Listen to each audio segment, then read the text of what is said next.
a definição de asma?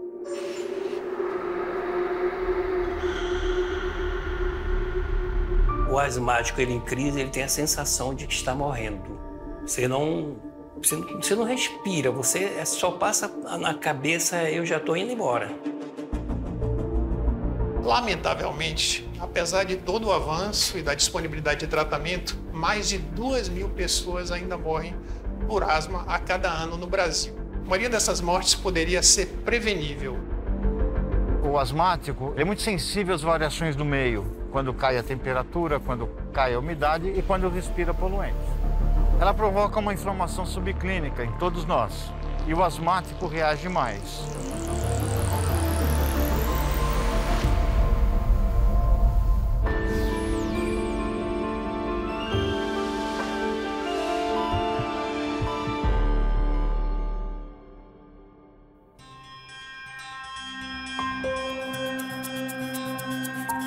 Rogério, qual a definição de asma? A asma é uma doença inflamatória que faz com que a via aérea tenha uma limitação ao fluxo. O que isso quer dizer? A via aérea fecha. Ela pode fechar e abrir. E quando ela fecha, eu causo um estreitamento da via aérea, eu tenho dificuldade do ar passar, que é o que causa falta de ar, chiado no peito, sibilo. Traduzindo de uma forma melhor, acaba levando a crises de falta de ar. A pessoa nasce com a asma, nasce com tendência a desenvolver asma ou desenvolve durante a vida por qualquer razão? A gente tem claramente uma grande proporção de pacientes asmáticos com história familiar muito clara, mas você tem também a asma em que você não consegue identificar um componente familiar. Então eu tenho esses dois aspectos da asma. E de toda forma, a exposição ambiental também é uma coisa que faz com que você desencadeie, com que você passe a apresentar os sintomas. A poluição claramente aumenta a quantidade de sintomas relacionados à asma.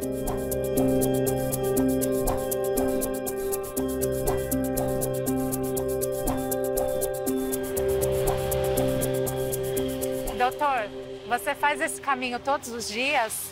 Todos os dias eu chego, faço esse caminho, atravesso essa passarela e vou pro encontro. Para quem não conhece São Paulo, a gente está aqui na Zona Oeste de São Paulo. Zona Oeste, aqui é a Avenida Rebouças, né? E a Avenida Paulista está logo aqui, tem umas 2 quadras daqui. E essa passarela facilita a minha ida pro Encore, ó. O Encore tá ali. Uhum. Eu sou paulistano, eu nasci na Via Paulista. Ah, é? Uma maternidade chamada Promatre. Amo São Paulo, amo a Avenida Paulista. Sou apaixonado por essa cidade.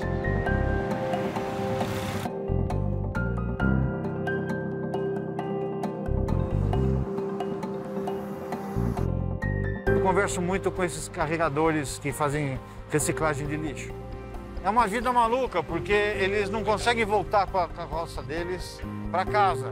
Então eles viram nômades, moram ali.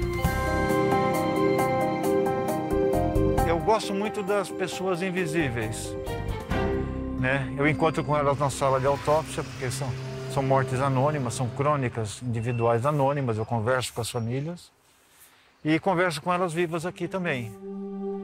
Eu gosto da arquitetura que perdeu, os detalhes, do que sobrou de uma cidade que sonhava ser grande.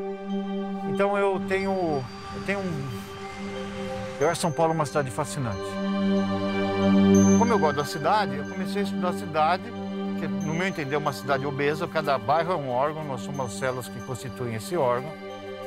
A cidade engordou demais, é uma senhora de 467 anos e a estrutura não está aguentando. Ela tem obstruções arteriais por trombos metálicos de 4 rodas. Às vezes você sai sozinho com 2.000 quilos de lata que é teu carro. Você usa energia de forma perdulária. Tem diarreia aquosa para os rios. E as desvantagens? Eu não moraria em outro lugar, primeiro. Mas, do ponto de vista geral, como toda cidade grande, você tem, obviamente, a poluição, o trânsito, que não deixa de ser uma poluição também. É uma vida muito mais estressante, evidentemente, quem vive em São Paulo, assim como quem vive em Nova York. Doutor, como que a poluição afeta a asma? Ela provoca uma inflamação subclínica em todos nós. E o asmático reage mais. O asmático é muito sensível às variações do meio, quando cai a temperatura, quando cai a umidade e quando respira poluentes. Todo asmático, quando ele vai perto de, por exemplo, está fazendo churrasco na casa, ele não pode ficar perto da churrasqueira porque ele piora. As outras pessoas estão lá e não estão sentindo nada.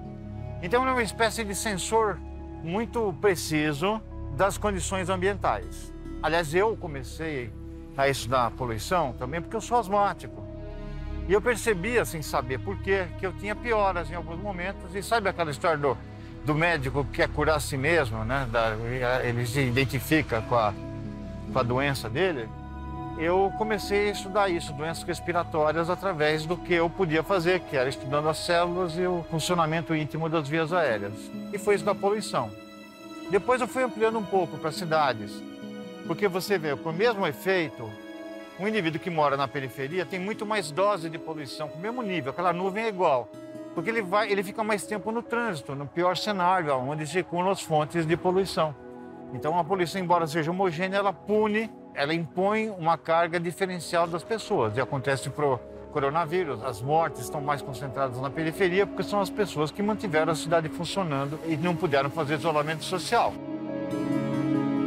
O código de endereçamento postal, às vezes, tem mais importância do que o código genético na determinação da diferença entre saúde e doença e vida e morte.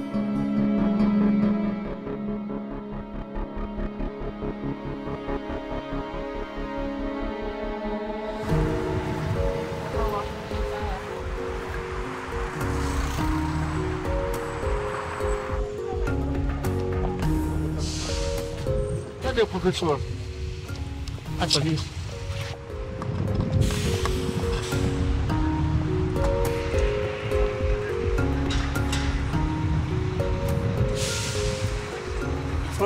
Professor, eles estão aqui desesperados porque eles ficam obrigados a ouvir bobagem.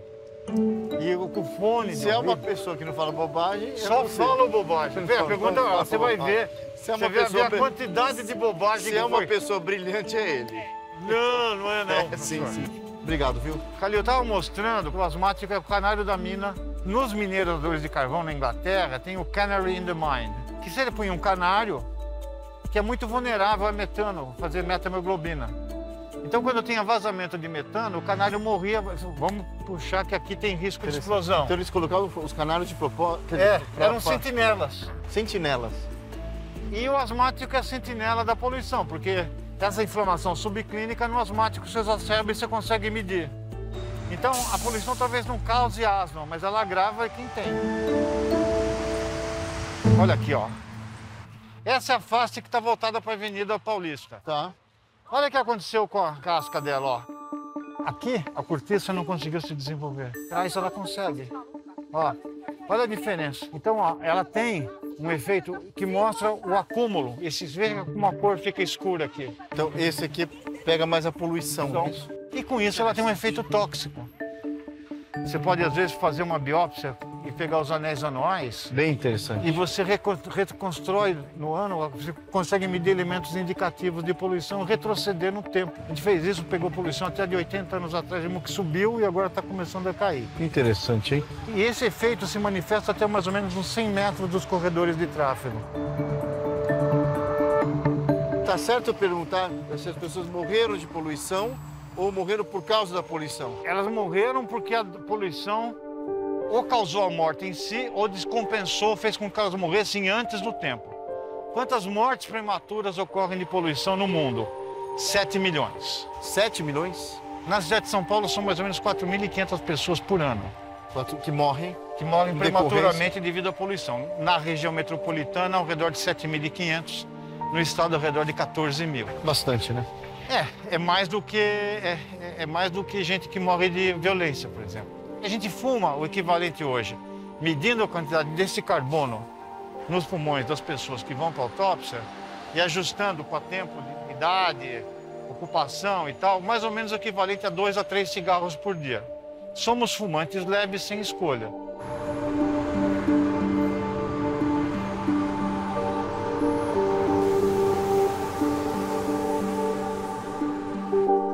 Nessa noite que eu tive a crise, quando eu cheguei na Santa Casa, sim, que me atenderam, que viram, inclusive estava lotado o lugar e viram a gravidade, porque a pessoa sem ar é muito grave, a pessoa pode morrer, né, mesmo?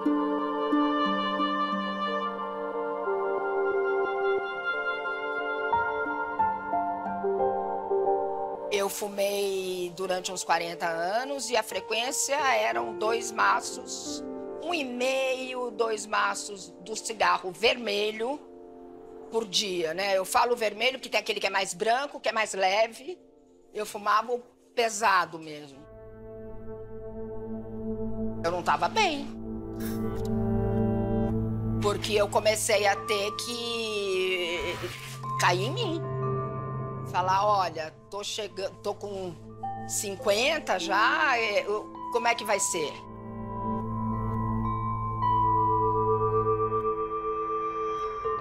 Eu vim parar aqui na época que eu procurei para parar de fumar.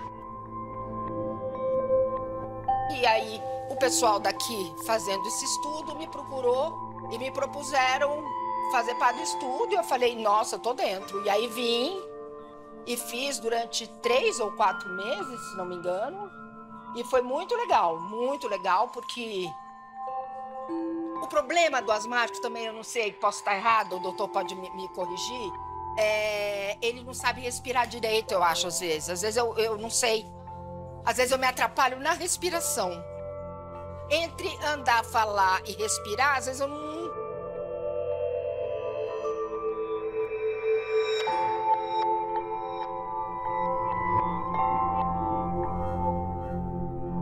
O tratamento da asma ele é baseado no tratamento medicamentoso. Então tinha inicialmente a bombinha, agora depois vieram os corticoides, agora tem os imunobiológicos.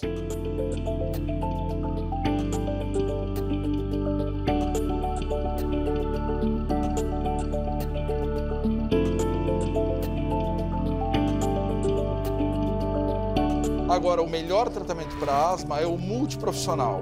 É aquele em que envolve o fisioterapeuta, a psicóloga, a nutricionista, ela tem ganho de peso, ela tem baixa capacidade física, ela tem outras coisas além da asma. Tudo isso, então, hoje em dia, do ponto de vista mundial, está todo mundo se movimentando para fazer isso.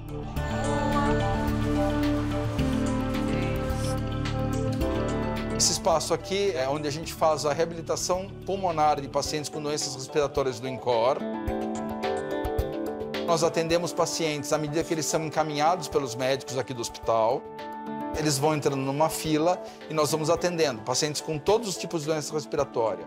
Asma, TPOC, leiomimatose e outras doenças respiratórias. Estamos avaliando agora também o efeito dos exercícios respiratórios. Para isso, nós fomos à Inglaterra fazer um treinamento específico chamado técnica buteico, tentando associar o quanto que eles podem melhorar o exercício de caminhada. São exercícios que fazem com que o nariz fique mais aberto para passar o ar e a pessoa vai reaprendendo a respirar. Ela vai tendo um maior controle da sua respiração. A caminhada um pouquinho mais rápida. Lembra de respirar. Ó, vou deixar assim, ó, 3.5. Respira, dá pausa, respira, mexe, respira, força o pulmão, né? Você para dar uma ampliada na caixa torácica, né? No começo, inclusive, eu usava oxigênio. Depois, com o tempo, a gente foi sentindo o quanto eu fui melhorando, o quanto eu emagreci também na época. Perdi tudo depois, mas... Uma das coisas que as pessoas têm que saber por causa dessa questão multiprofissional é que nós fizemos um estudo em colaboração com a Austrália, onde nós avaliamos 300 pacientes. Eles eram parte da Austrália e parte aqui nosso. E o que nós avaliamos era quais eram os 3 fatores que eram mais presentes nesses pacientes. E nós vimos que o sedentarismo, ou seja, o fato do paciente ficar em casa sem fazer nada, a obesidade e altos níveis de ansiedade e depressão, que são comuns nessas pessoas, são os 3 fatores que mais pioram o tratamento da asma.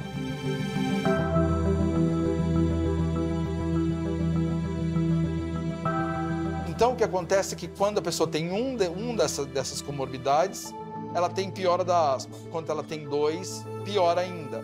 Quando ela tem os 3, aí a asma fica absolutamente fora de controle. Isso reforça a necessidade de um tratamento multiprofissional.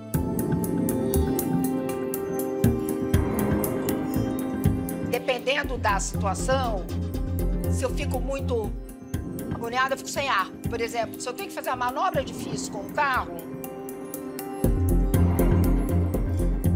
quando eu termino a manobra, eu já tô quase morrendo. Aí tem que usar bombinha, aí tem que parar, respirar, entendeu? Se eu fico muito nervosa, se eu me irrito. Ela tem uns gatilhos. Seria gatilho? É a palavra da moda, né?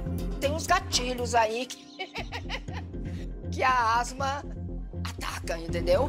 E então tem que evitar. Em relação à asma, obviamente tem uma participação muito importante do lado psicológico, não? Muito. Então, é uma doença psicológica e física ou só física? Como que você vê isso? A asma, ela é uma doença muito suscetível a situações de estresse. Pessoas que já têm algum problema anterior pulmonar acaba piorando a situação em qualquer situação de estresse. Muitas vezes a ansiedade ao extremo, você tem a falta de ar, você tem clinicamente, entre aspas, situações semelhantes a uma crise sim. física. É semelhante, sim. O paciente consegue diferenciar? O histórico é importante. Uma pessoa que já tem ansiedade, que já tem uma tendência a ter crises de ansiedade, ela tem ansiedade do nada. Ela está, de repente, em casa, ela pode ter uma crise de ansiedade, de medo, onde ela descarrega um monte de adrenalina no corpo dela, o coração começa a acelerar, ela fica com sudorese e tem medo. E isso é uma crise de pânico que vem do nada. Em geral, o asmático ele vai piorando aos pouquinhos, né? Vai tendo um início assim insidioso, de às vezes tosse, alguma coisa, não é inesperado. Como eu trabalhei muito tempo como atriz, toda vez que eu tinha uma estreia, por exemplo, no teatro, eu na véspera, perdi a voz, ficava ruim, ficava sem ar. E hoje ainda, como eu trabalho com dublagem, tento, né? Tô tentando, tô batalhando nessa área. Toda vez que eu vou fazer algum teste, vou fazer alguma coisa, eu sempre tenho que me medicar antes, né? Então eu tomo a bombinha, o corticoide, tudo, e tento uma meditação para ficar zen, né? Para poder, porque a asma é um perigo nesse sentido das emoções, né?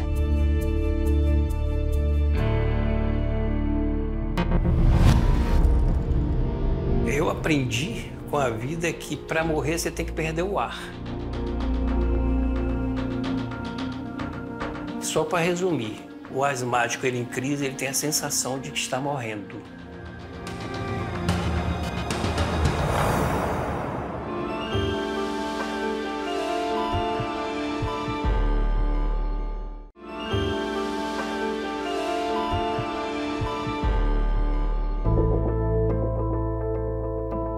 Rogério, a frequência é mais em adultos ou crianças?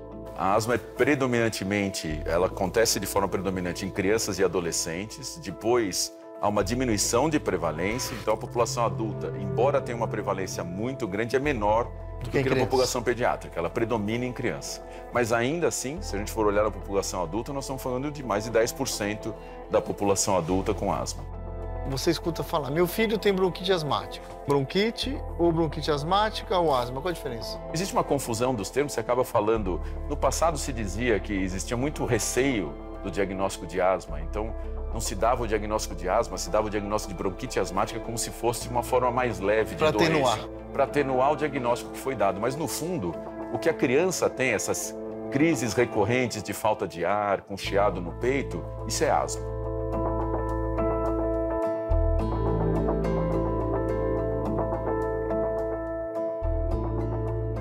Catarina, você sabe o que é asma? Mais ou menos. Me explica, o que é asma? É um problema respiratório, eu acho. Eu acho que é isso. Com 4 anos, ela foi diagnosticada com asma.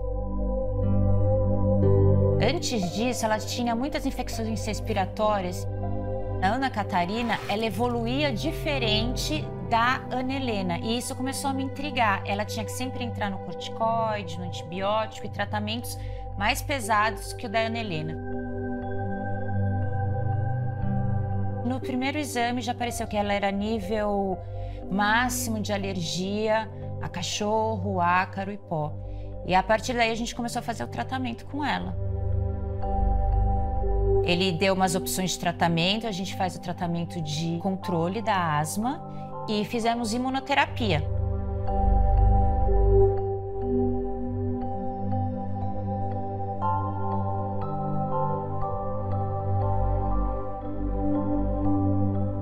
Nossa, mamãe, posso tirar a tiara? Tá. Ana Catarina, me explica o que é essa bolsinha, o que tem dentro dela. Essa bolsinha é meus remédios de asma. Aqui tem o puff-puff, que eu faço assim e eu conto até 8. Eu aperto aqui e conto até 8.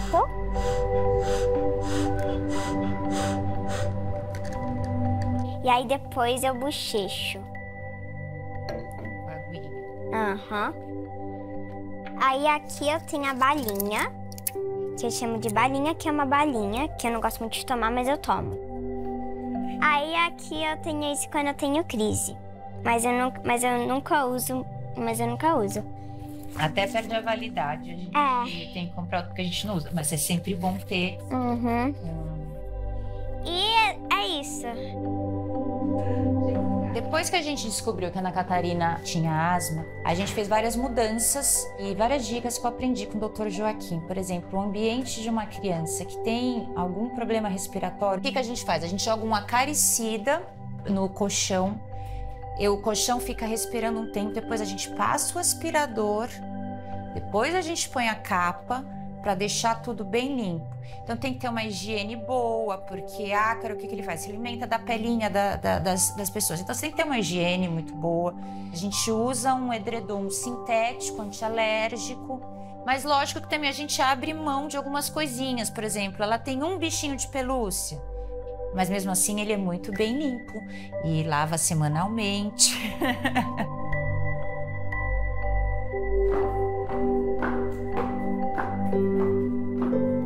A primeira premissa é que nós não podemos tratar uma criança como se fosse um adulto pequeno. O tratamento é diferente, os medicamentos utilizados são diferentes, as doses são diferentes. Quando nós atendemos uma criança portadora de asma, a coisa mais importante é fazer uma orientação em relação àquilo que a gente chama de tratamento de manutenção, que são corticoides inalados principalmente, de uso diário, que controlam a inflamação das vias aéreas e com isso controlam as crises de asma.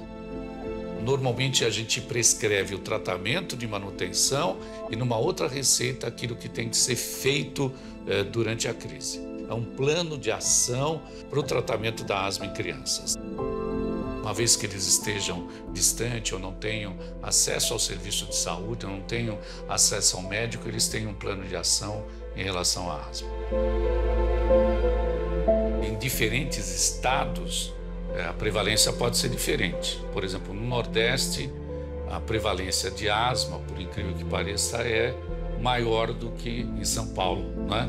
Que é um local poluído e etc. Então a gente imaginaria que a prevalência é maior aqui em São Paulo.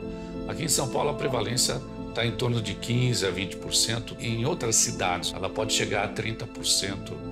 De cada 3 crianças, uma sofre de asma.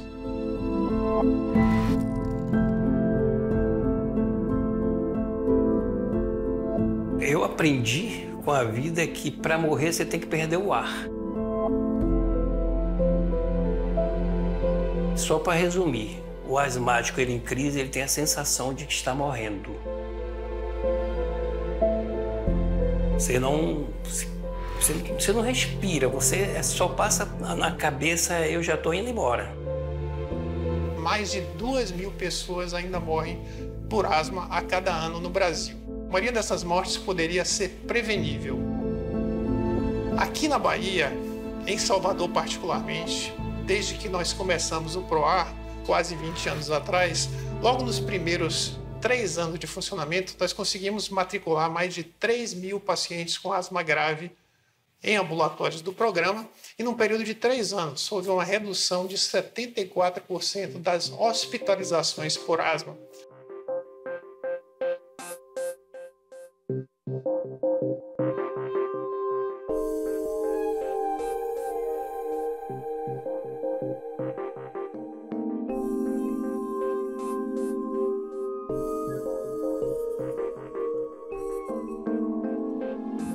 Esse estudo mostrou um cenário ideal em termos do que se chama de custo-efetividade de uma análise de uma intervenção em saúde.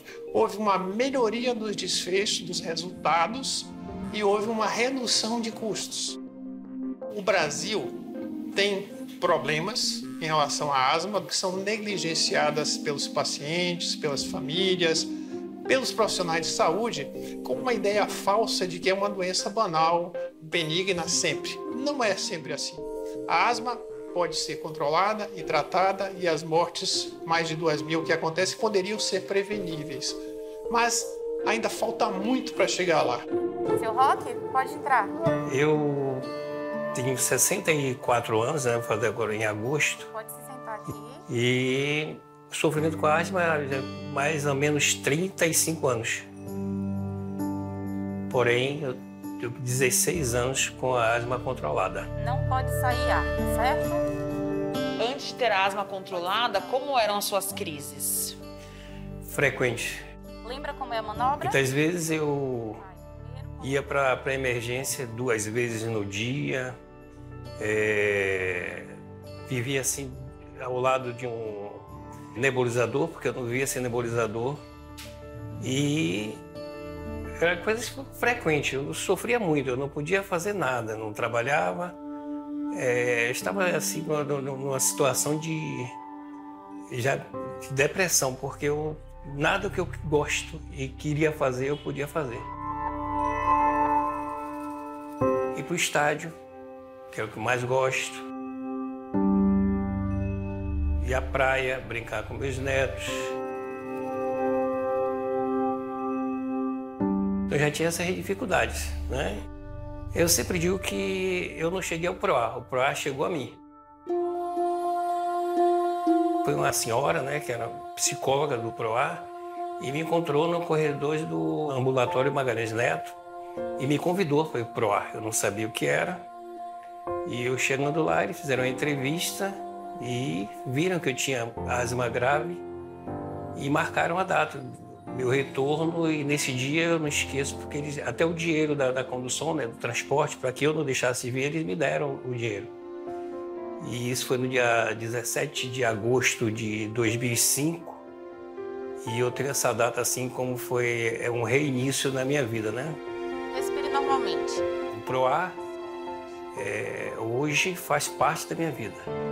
Puxe e solte. Eu não sei viver sem PROA. Primeiro, eu sempre digo, eu preciso do PROA para respirar. Sopra, vai, continua soprando, vai, mais um pouquinho, continua, vai, não para. O PROA é o Programa para Controle da Asma na Bahia.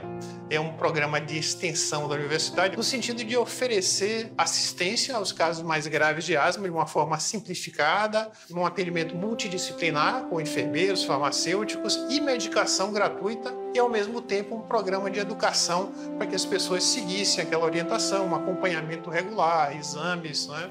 Além disso, a gente fez um programa de pesquisa que gerou muitas publicações, daí o reconhecimento que o PROAR teve e a sua adoção como um programa da Organização Mundial de Saúde para países em desenvolvimento. Os pesquisadores mais produtivos no Brasil em asma, 10 são membros do PROAR. Asma é uma doença que se trata em ambulatório, não é uma doença que se trata em hospital. Então, todo o esforço é para evitar que o paciente tenha uma crise, para evitar que ele vá para o hospital. Isso se traduz em retorno às atividades, a melhor qualidade de vida, a melhor renda familiar, né? Tudo que a gente precisa para a pessoa ficar bem. Vamos iniciar outro sopro, Sr. Roque. Por favor, coloque o clipe nasal. Eu não saio sem minha medicação de resgate. Se eu tiver uma crise, eu tenho uma medicação ali na bolsa, entendeu? Nós temos um plano, em todos os asmáticos, traz na mão um plano, se sentir uma crise. Isso o PROA colocou pra gente. como a gente começar a resolver o problema ali de imediato, até chegar no médico. Eu acho que todo profissional de saúde tem como principal recompensa o alívio do sofrimento das pessoas, né? Servir, ajudar. E essa oportunidade de aliviar a falta de ar, a sufocação é indescritível. Me emociona.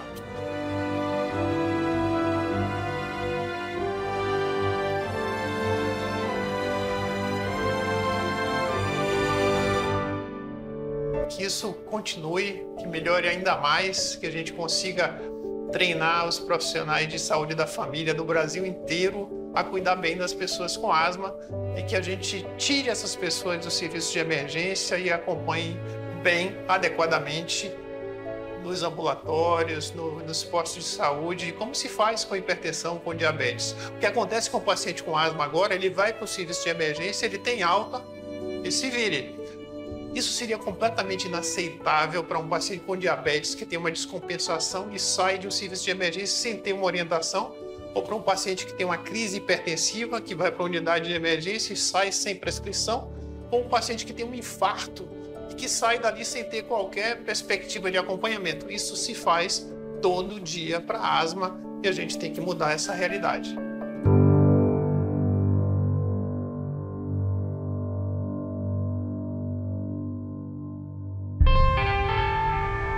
E eu fiquei acamado, né? Eu fiquei acamado e muito ansioso, porque a crise de asma, ela te impõe um sentimento de fragilidade e insegurança.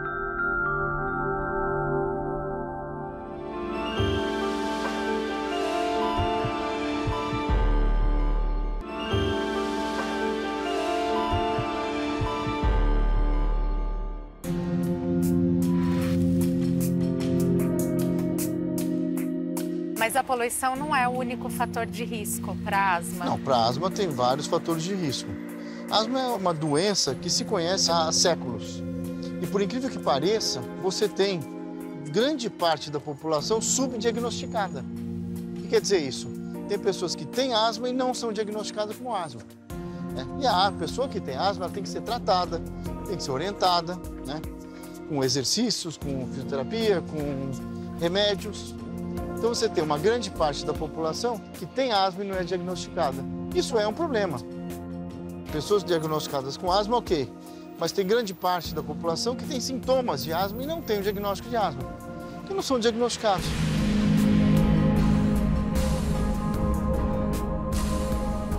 Tratamento para asma. Então, como é uma doença inflamatória, o que a gente quer, num primeiro momento, é diminuir a inflamação na via aérea. Portanto, a base do tratamento é o corticoide inalatório. À medida que eu vou tendo maior gravidade da asma, eu tenho que ir associando outras medicações. Então, eu posso associar diferentes tipos de broncodilatador. Sem falar em exercício, fisioterapia, essas coisas. Atividade física, de uma forma geral, para as doenças respiratórias é fundamental. A gente ganha desde os simples movimentos dos braços, dos membros superiores, até, de fato, o treinamento da musculatura respiratória. Você tem ganho para o paciente com doença pulmonar e o mesmo para a doença cardíaca, né? O exercício, de uma forma geral, para as doenças cardiorrespiratórias mais crônicas, tem efeito claro em manter a condição física e melhorar a capacidade de exercício do indivíduo no sentido de dar mais fôlego, de dar mais capacidade para exercer as atividades de vida diária. E mais recentemente nós mostramos que não precisa ser só o exercício. Se a pessoa caminhar mais todo dia, ela sair para caminhar e ao longo de toda a semana ela foi progredindo, isso também traz muito benefícios, inclusive melhorar o sono.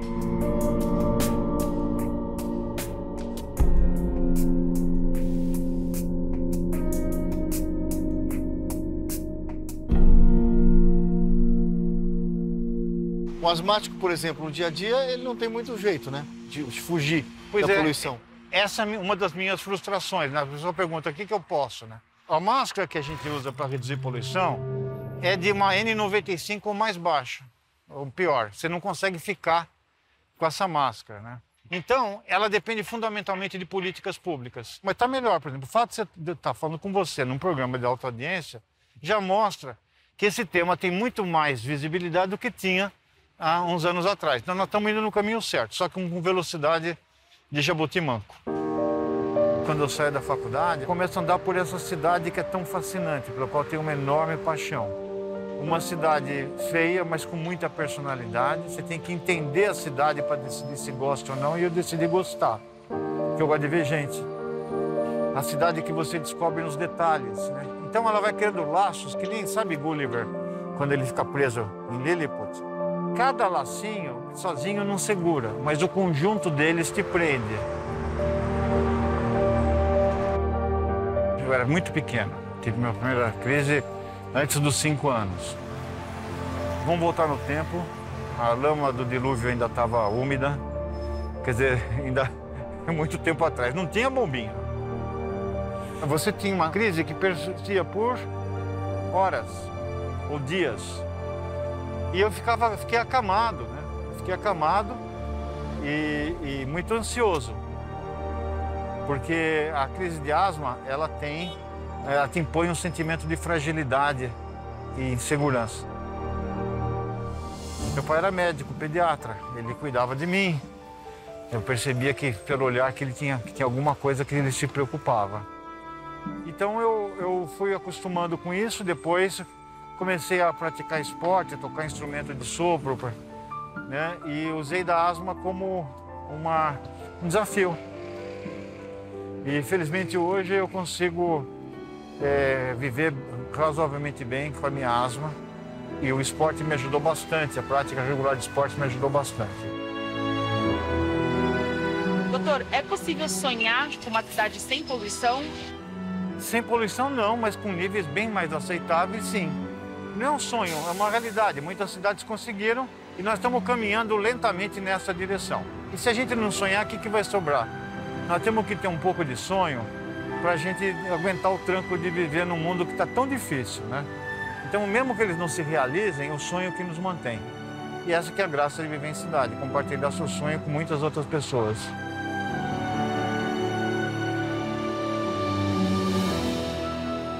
Obrigado. Um abraço. Obrigado. Um abração, obrigado. Tudo bom. Bom dia. Tchau, gente.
O cuidado paliativo, ele não é sinônimo de fim de vida. Antigamente se pensava isso. Cuidado paliativo, a gente cuida da vida. E traz muita qualidade de vida ao indivíduo. A definição era apenas para as pessoas que estavam na fase incurável de doença. Mas em 2017, a Organização Mundial de Saúde modificou para todas as pessoas que enfrentam uma doença que ameaça a continuidade da vida. Não só o paciente terminal. Eu insisto sempre, com a morte a gente se conforta, mas a gente não se conforma. Nós não desejamos que ela aconteça e quando alguém deseja, é porque a vida não tem mais valia.